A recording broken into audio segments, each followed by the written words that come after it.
আমি খুবই ভাগ্যবান, সেদিন আমার বেঁচে থাকার কথা ছিল, মৃত্যু থেকে অনেক কাছে ছিলাম। আমি আমারই সংসদ এলাকায়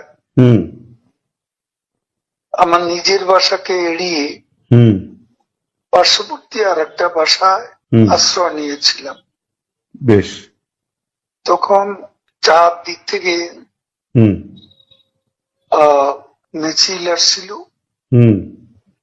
এবং এটা আসলে ছিল প্রধানমন্ত্রী গণভবন কেন্দ্রিক, এবং এটা আমরা অবাক হলাম যে সংসদ এলাকাতেও এটা ছড়িয়ে পড়ে এবং একটা লুটপাটের যে লুম্পেন স্টাইলের কতগুলো ঘটনা ঘটে এবং সেখানে বিভিন্ন ধরনের লোক আসে এবং এদের মধ্যে বেশিরভাগই মনে হয়েছে এটা কোন রাজনৈতিক অভ্যুত্থান, এটা লুটপাটের অভ্যুত্থান। না, একটা কথা জিজ্ঞাসা করি, সে তো আমরা তখন সেটা দেখলাম এবং মাননীয় প্রধানমন্ত্রীকেও যে বাসাতে ছিলাম তারা সে বাসাতেও হামলা করে। আচ্ছা। তারা জানতো না যে সেখানে আমি আছি। আচ্ছা।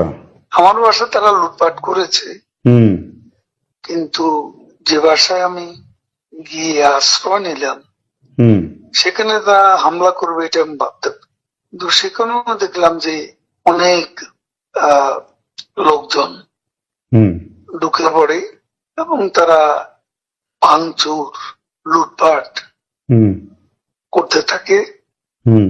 আমি আমার স্ত্রী সহ আমরা বাথরুমে ঢুকিয়ে যাই, অনেকক্ষণ ছিলাম, প্রায় 5 ঘন্টা।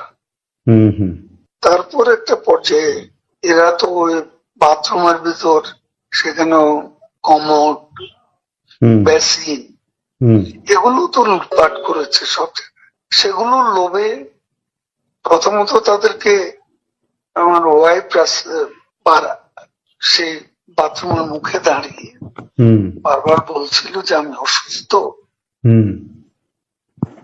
এ কথা বলে তাদের ফিরিয়ে দিচ্ছে। তো একটা পর্যায়ে তারা এই বাথরুমে যেগুলো আছে সেগুলো লুট করার জন্য জোরপূর্বক প্রবাসের হুমকি দেয়। তো সে সময় আমার ওয়াইফ জিজ্ঞেস করে যে কি করবো, খুলে দেওয়া যাওয়া হবে। তারপরে 7-8 জন ছেলে ঢুকলো, তার খুবই আক্রমণাত্মক দৃষ্টিভঙ্গি মনোভঙ্গি নিয়ে। তখন হঠাৎ তারা আমার দিকে তাকায়, আমার দিকে তাকিয়ে আপনি নেত্রী চলে গেল, আপনি জাননি কেন? আমি কিছু বলছিলাম। তারপর এই ছেলেদের মধ্যে কি ভাবের উদয় হয়েছে জানি না, তারা আমাকে বলে আপনার ছবি তুলবো। তারপর আমার ছবি তুলতে শুরু করলো, সেলফি নিচ্ছিল, ছবি তুলছিল। এরা ছাত্ররা অনেকে আমাকে চেনে, তো কি কারণে তারা তখন আক্রমণাত্মক যে মনোভাবটা ছিল সেটা নিয়ে এসে শীতল হয়ে গেল।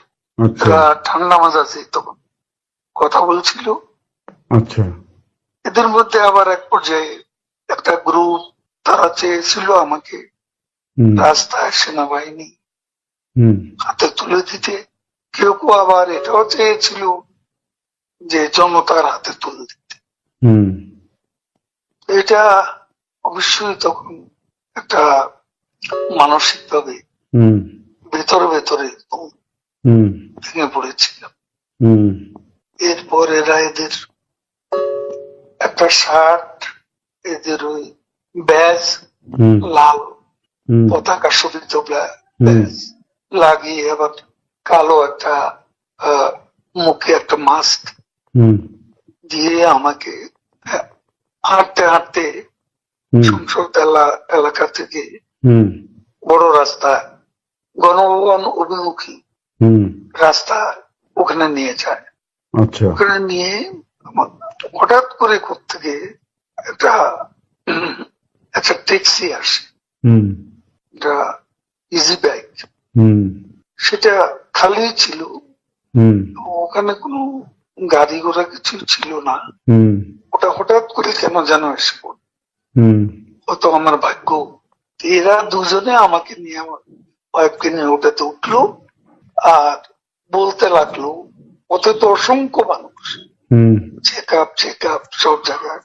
এরা বলতে লাগলো যে আমাদের চাচা চাচি অসুস্থ, হুম হাসপাতালে নিচ্ছি, হুম ডিস্টার্ব করবে না।